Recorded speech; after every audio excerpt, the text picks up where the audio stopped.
What is going on, everybody? All Motor Rob here. Once again, we are at the storage with the lovely Bay. Look at her. She's nice and covered up. You know, I gotta keep that dust off.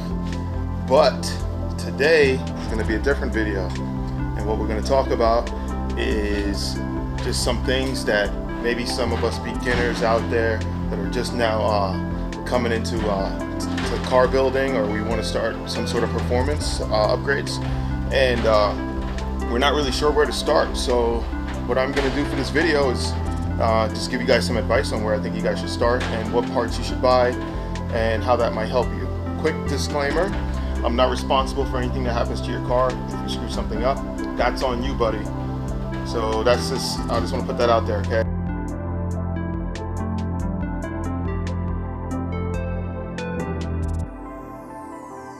The very first mod that I recommend that you do is go ahead and purchase an oil pressure gauge. Reason being is you're probably already beating on your stock car anyway. So 9 times out of 10, the first failure you usually notice is a spun rod bearing failure. And when you have a spun rod bearing, you get contaminants inside the oil that block the oil pickup and clog the oil pump. So with an oil pressure gauge, that's going to let you know that, hey, there's a drop in oil pressure, something's in the way. That'll be your first alarm system to let you know that you need to stop what you're doing and try to assess the damage and see if anything's salvageable. Second gauge I would recommend you guys buy would be a coolant temperature gauge. Reason being is for head gasket issues or anything like that. You can physically see, you have that gauge right in front of you. You can monitor that coolant temperature, how hot the engine is, and so on. And the next gauge I recommend would be O2, like a wideband air fuel ratio gauge. That way you can monitor your air fuel ratios. You don't want to run lean. You also don't want to run rich.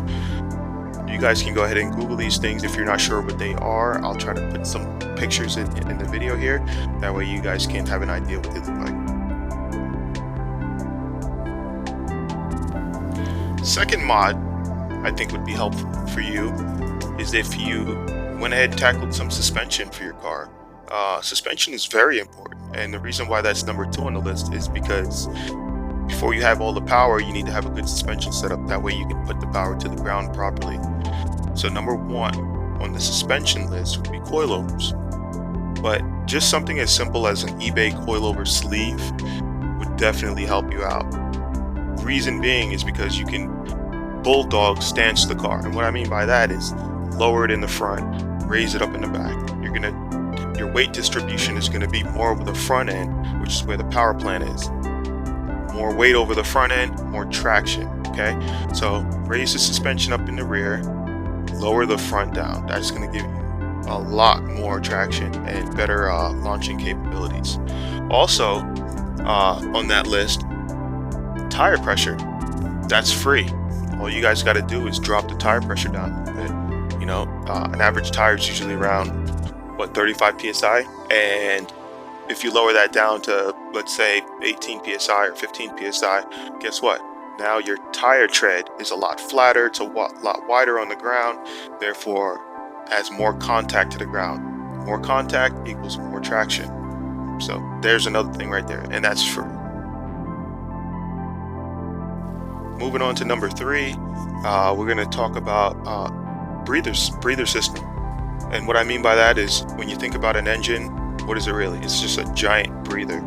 So you're going to want to work on some intake, you know, a good intake on there, maybe a larger throttle body and maybe like a port match on the intake, a good header. And as far as the header goes, I'd recommend something like a Tri-Y or 4-2-1. Try to stay away from those really cheap $50 eBay ones. They're not good, they crack, and they're just not, it's not a big tube header. But I recommend like a 4-2-1 because it gives really good low-end torque. And if you're going to be doing drag racing, especially like from a dig, which is pretty much the advice that I'm giving you guys for in this video, it's 0 to whatever mile an hour you end up, you're going to want that low-end torque. Okay, you want to get that car up and moving as fast as possible and away from your opponent. Once you shoot out on them and you tree them, out launch them, you have a very high chance of either staying up ahead or just hanging in there as long as you can. So I recommend low end torque.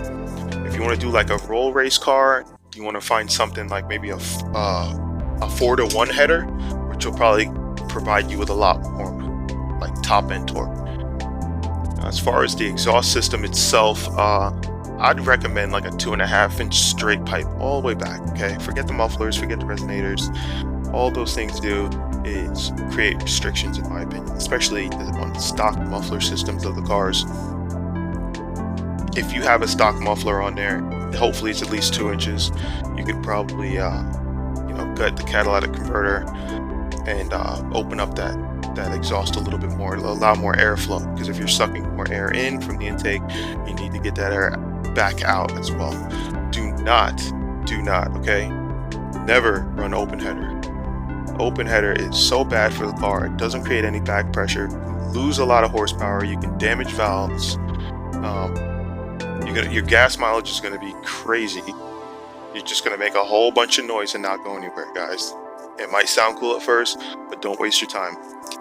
Another thing I want to add about the intake system, whether it's a throttle body or intake manifold, or even an upgrade to like a cold air intake, I recommend doing like an isolated intake system. What I mean by that is either building a box around the intake filter that's in the engine bay. That way you're not sucking in all of that hot air coming off the engine and transmission. Even though you're driving and you have your hood on or whatever, there's still going to be a lot of hot air being sucked in through that intake. And hot air is no good if you want to go fast. The hotter the air, the less air molecules you get, the less power you're going to make. The colder the air, the more dense, the more air molecules you can get into that cylinder, provided with spark and fuel, the more power you can make. That's why racing in the wintertime, usually you feel like you gained a few more ponies. My fourth mod suggestion would be working on the drivetrain, and there's so much you can do with that, but I'm only listing a few things here. This video is channeled more towards beginners or people that are interested in maybe getting into the sport. This will help get you going. So number 4 being drivetrain, and what I mean by that is you can upgrade to a nice clutch from the OEM clutch. Okay, and XTD has been good for me. I know there's some people out there that hate it, have had bad experiences, but I've been through a few of them and I haven't had any problems with mine. But get whatever your budget allows for. Okay, if you have to save up for it, then save up for it. At the end of the day, it's your build, you're the one driving it, you'll probably be the one working on it, so get whatever you feel is necessary. But definitely do a clutch upgrade, and I would recommend like a stage 2 or stage 3 sprung clutch. Reason for that is because it's not too aggressive, but at the same time it is aggressive. As far as the clamping force goes, that's going to get you going real nice upgrade from OEM. Okay, the reason I recommend a sprung clutch is because it's the clutch engagement is not going to be as aggressive. You're not going to have a lot of chatter. It's also going to be a lot less stressful on the actual gearbox itself, on all the gears and the synchros. When you go with an unsprung, it's a lot harder engagement. The engagement is a lot faster, but you do put a lot more stress on parts inside the transmission and even on like the crankshaft, and parts of the engine as well. Next thing I'd recommend is a good flywheel. Get yourself, if you're going to do an all-motor setup, I recommend a really light flywheel. I would do something like an 8-pound or 10-pound flywheel.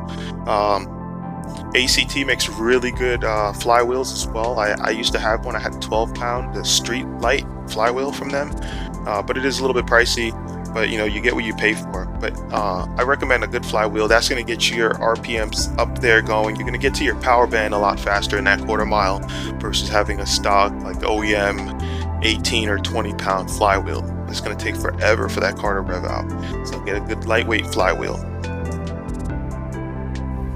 So the 5th and final mod that I would suggest for you guys would be involve tuning.